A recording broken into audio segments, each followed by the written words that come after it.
In this video, I'm setting up this planner so it looks amazing when you open it up, but I'm also giving you 5 tips so that you can be the most organized person you know. Whether you're a planner newbie or you've been at this for a while. Stay tuned.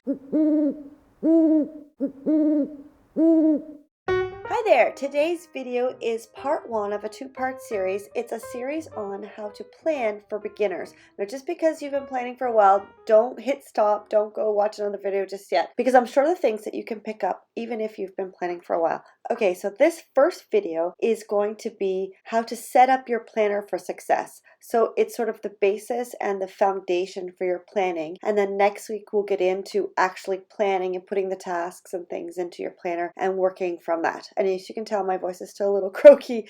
I lost my voice last week and it's back, but not 100%. So sorry, you'll have to just put up with me for the day. Okay, I'm going through the process of setting up this traveler's notebook. It's from Simple Stories Carpe Diem with the spring farmhouse line, and it's just gorgeous.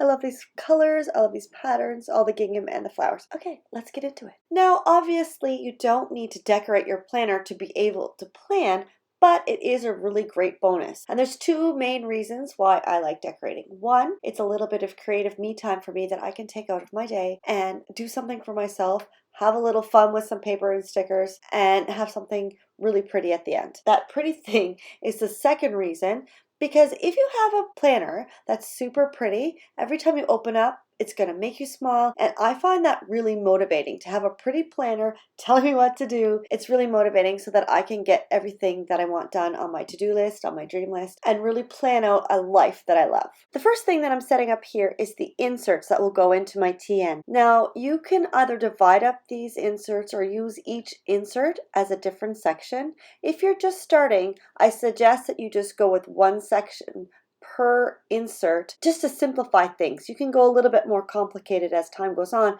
but for the beginning, just start simple. Some good ideas of sections that you can start with would be, of course, number 1 is your calendar. You can go a little bit into the past, of course, the present, and maybe a month or 2 into the future.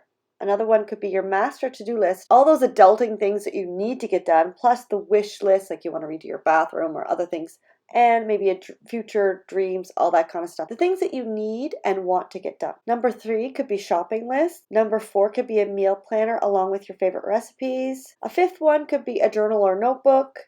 6 could be your finances and budget, and 7 could be that information that you need to reference often. But make sure you're not putting anything in there that's not secure. You don't want anyone finding your planner and getting all your passwords. If you're looking for more ideas of what you can put into your inserts or your blank notebooks, I do have a video with 20 more ideas, and I also have a list that you can download with 80 ideas total. So you can check that in the video in the corner here. Start simple and start with what will work for you. Maybe that's only 2 sections, maybe that's 6 sections. However many sections you think that you need right now, start there and start simple. So either take a look at the list or pick some of the ones that I just mentioned, but make sure it's doable and sustainable and it's not going to be overwhelming. On that note, here's a little bonus tip for you. Anytime something seems overwhelming, stop and dial it back. Go slow, keep it simple, because if you can't sustain it, if it's overwhelming to you, you're just going to get frustrated and you're going to give up. But if you dial it back and keep it simple, then you're much more likely to stick with it and have a plan, have a planning system that works for you.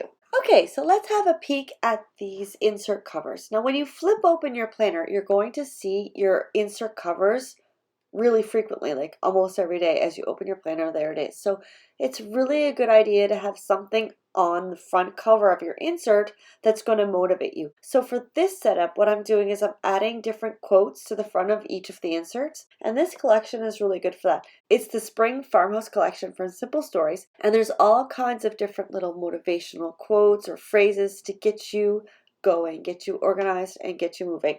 Now this one, No Rain, No Flowers, I really liked it, but the little die cut was so tiny, I decided to write it out and do it in my own handwriting. Now I kind of messed it up. It isn't as pretty as I wanted it to, but it's still there. It's still really powerful when I open up my planner and see it every day. The Spring Farmhouse collection really had a lot of really great phrases, and I had to narrow them down because there's just too many to choose from.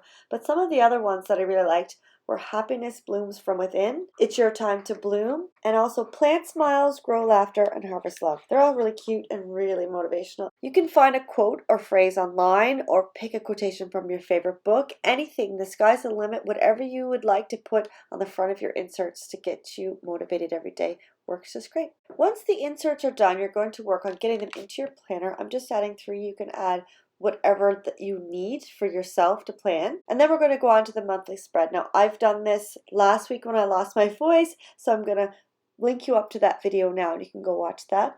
And then we're going to move on to the weekly spread, and we're going to move on to number 3, my third tip for planning for beginners. Now, what I want you to do is to watch how you naturally plan for a while. I want you to take 3 or 4 weeks and just use whatever planner you happen to have on hand. And I want you to watch what happens, and I want you to watch what's working.